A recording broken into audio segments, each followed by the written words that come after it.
camino a Spider-Man Homecoming, he decidido hacer un review rápido de cada película que hemos tenido del arácnido.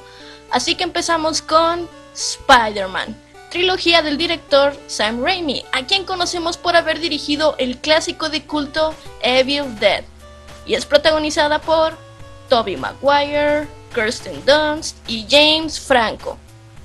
Quiero hablar de las tres películas, así que empecemos con la primera, en la que vemos el origen de Spider-Man, como Peter Parker tras una salida escolar es mordido por una araña y adquiere sus superpoderes. Eventualmente aprende que un gran poder conlleva una gran responsabilidad, e impulsado por el asesinato de su tío Ben, decide dar un paso adelante y salvar a los ciudadanos de Nueva York, enfrentándose no solo a los clásicos delincuentes de la ciudad, sino también al malévolo Duende Verde. Esta es sin duda mi película favorita de todas las cintas live action que hay del arácnido, hasta el momento, porque en primera nos presentan muy bien a nuestros personajes, de una manera en la que seamos capaces de encariñarnos con ellos. Intentan darles todo el trasfondo posible. Por ejemplo, Mary Jane es la clásica chica popular, pero no tiene una buena vida familiar, y aspira a ser actriz, pero las cosas no le están saliendo muy bien. Harry Osborn es el ricachón problemático que una vez que se gradúa de la preparatoria se ve obligado en esforzarse lo más que pueda para impresionar a su padre. Norman Osborn es un hombre que está a punto de perder todo por lo que ha trabajado toda su vida. Su desesperación lo lleva a probar en sí mismo el experimento que puede salvarlo. Las cosas salen mal y empieza a perder la cabeza. Y Peter es nuestro héroe, pero no solo decide salvar el día y ya, él se ve motivado por las últimas palabras de su tío hacia él. Y esa es una de mis cosas favoritas, que hasta cierto punto la película maneja cierto realismo. Si se acuerdan, Peter no solo descubre sus poderes y dice, ahora sí, a salvar el mundo. Lo primero que intenta es aprovecharse de eso y meterse en una pelea de lucha libre para ganar suficiente dinero y comprarse un auto. Exactamente lo que muchos haríamos, no lo nieguen, utilizar nuestros nuevos superpoderes en nosotros mismos. Otra cosa que se me hizo bien es cómo descubre sus poderes, la mayoría de ellos por accidente. Una vez más, una forma de cómo seguro muchos nos daríamos cuenta, por mera casualidad. Además que cuando recién comienza a usarlos no es un experto, lo vemos batallar y llevarse sus buenos porrazos. En cuanto a la historia me pareció muy fluida, no es como en muchas películas de origen que tenemos ahora, en las que primero establecen a los personajes y ya luego vemos al héroe como a mitad de la película. Aquí todo se va construyendo al mismo tiempo en que Peter se va convirtiendo en el Hombre Araña. Y debo decir que es la única película en la que Peter me cae 100% bien, en la que no siempre se la pasa sufriendo. Lo vemos gozando de sus nuevos poderes y disfrutar de ser Spider-Man. Mucha gente se quejó de que en los cómics a Peter no le salen las telarañas del cuerpo, pero piénsenlo un poco. En primera, eso no afecta en absolutamente nada en la construcción de los personajes ni en el ritmo de la historia, o le da un vuelco terrible al guión. No daña ningún aspecto esencial de la película. En segunda, como nos establecen que es la vida de Peter en ese momento, se ve mucho más creíble que las telarañas le salgan de su cuerpo a que él haya hecho o comprado el material para hacerlas como lo hacen en The Amazing Spider-Man. Y en tercera, estamos hablando de alguien que tiene superpoderes y que puede hacer muchísimas cosas, como tener un sentido arácnido, escalar con sus manos edificios, superfuerza. ¿Qué más da que también pueda sacar las telarañas de su propio cuerpo? O muchos diciendo, Mary Jane no fue el primer amor de Peter, fue Gwen Stacy. Sí conoció primero a Gwen, pero ella tampoco fue su primer amor. Quizás para mí uno de los únicos problemas que esta película tiene es el Duende Verde, pero no de que me haya parecido un mal personaje, sino de cómo luce. Parece un villano de los Power Rangers, pero ese no es mi mayor problema tampoco, sino que le cubrieran la cara a William Dafoe.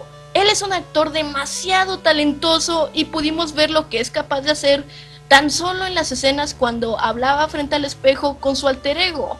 Hubiera estado genial ver eso mismo pero con su traje del Duende Verde. Hacer algo parecido a lo que hicieron con Dean Dehan en The Amazing Spider-Man 2, pero ya saben, hacerlo bien. Y los efectos especiales estuvieron bien para la época, pero han envejecido mucho. Vamos con la segunda película. En esta nos sitúan un poco más en el futuro. Vemos a Peter teniendo que lidiar con muchas cosas, pues su trabajo como Spider-Man lo está desequilibrando en los aspectos restantes de su vida.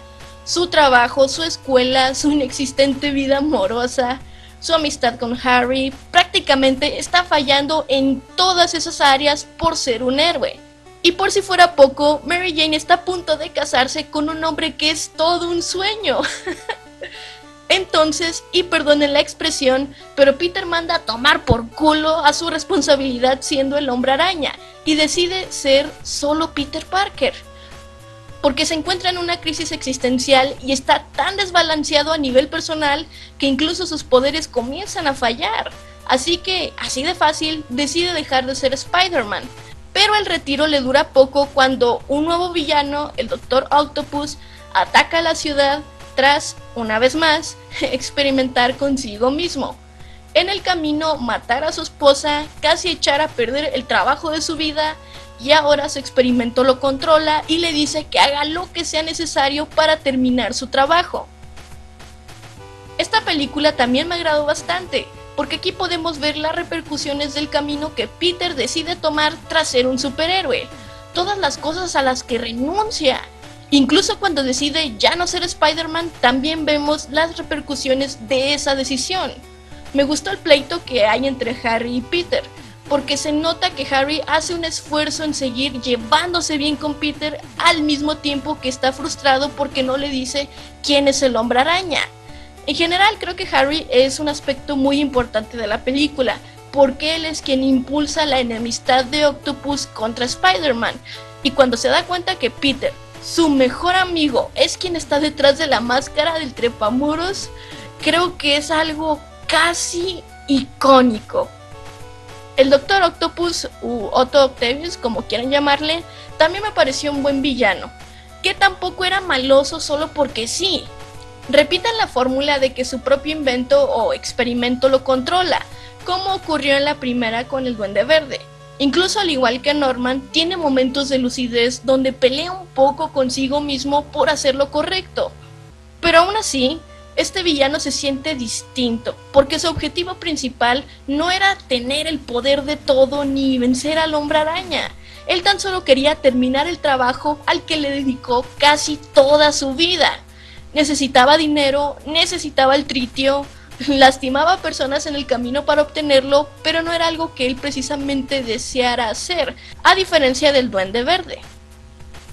Me parecen chistosas las escenas en las que Peter decide renunciar a ser Spider-Man y lo vemos viviendo una vida normal. Es más, se los voy a mostrar.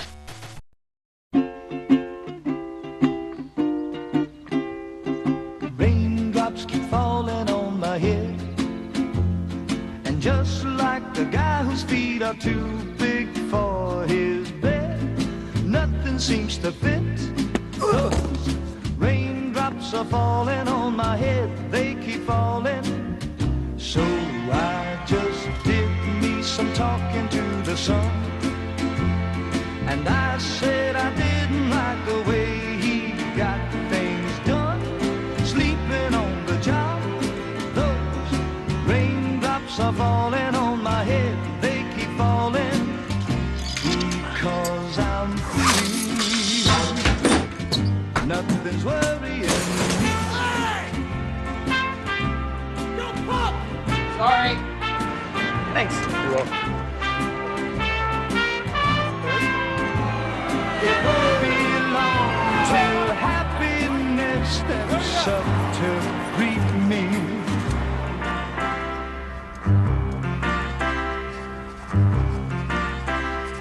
Raindrops keep falling. And when the borderline is tau equals 0, the eigenvalues are someone, please. 0.23 electron volts. stop the rain by complaining. Excellent work today, Parker. Keep it up. Because I'm free, nothing's worrying me.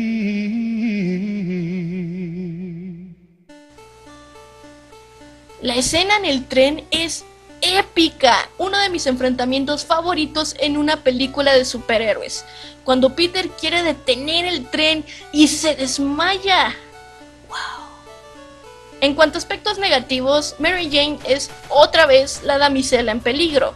Secuestrarla es más fácil que ganar la primera estrella en el Mario 64.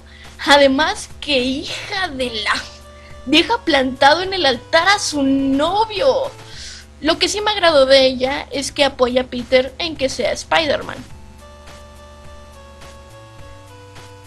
Ahora vamos con Spider-Man 3.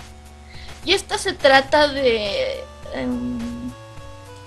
pues que Peter va tras el supuesto nuevo asesino de su tío y que se quiere casar con Mary Jane. Un simbiote se le pega al traje, Harry se convierte en el Duende Verde, hay mucho baile, luego se aparece Venom y... ¿Alguna vez se han preguntado de qué va esta película? ¿Le han contado a alguien de qué trata? Porque yo no puedo. Y es que es obvio que es un completo desastre. Hay una sobrecarga de enemigos aquí.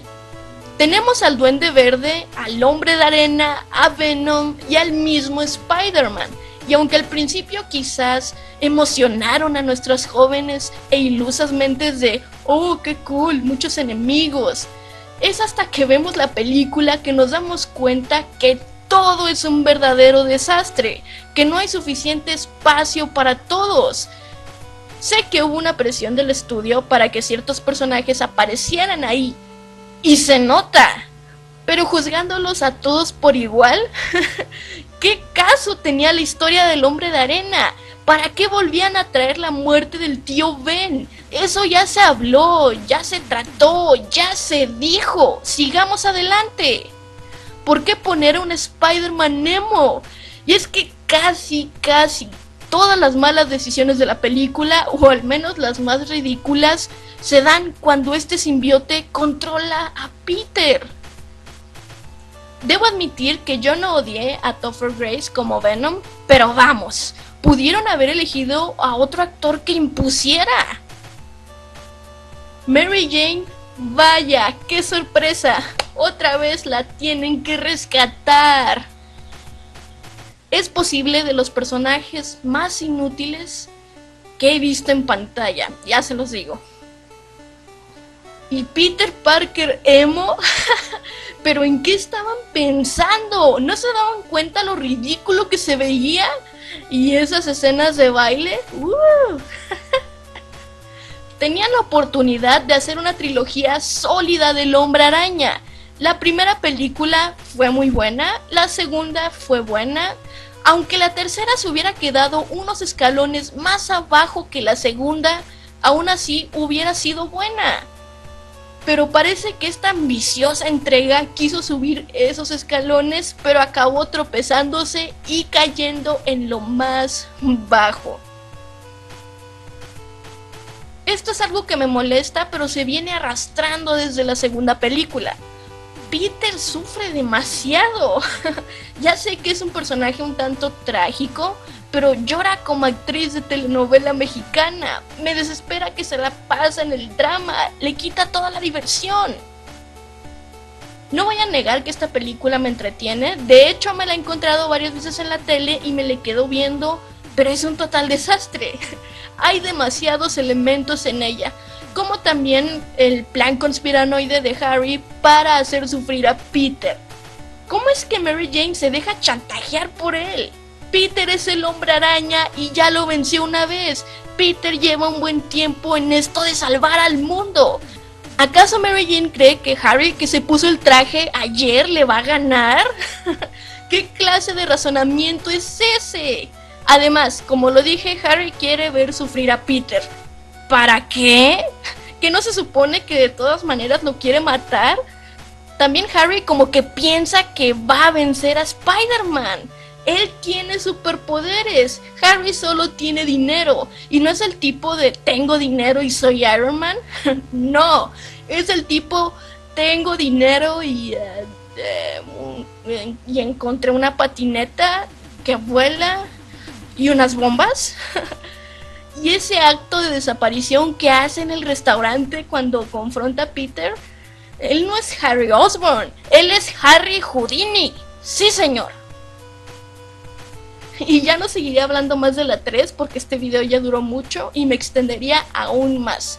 Podría dedicarle un video entero y largo solo a esta película.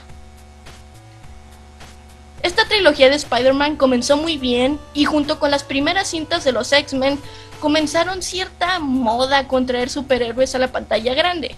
Si bien ya los habíamos tenido, pero digamos que se incrementó y desde entonces ya no dejaron de salir, hasta traernos al presente donde tenemos universos cinematográficos de grandes personajes de cómics.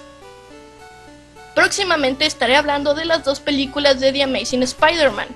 Para terminar, me encantaría que se armara el chisme con su opinión de esta trilogía o de alguna de las películas que la conforman.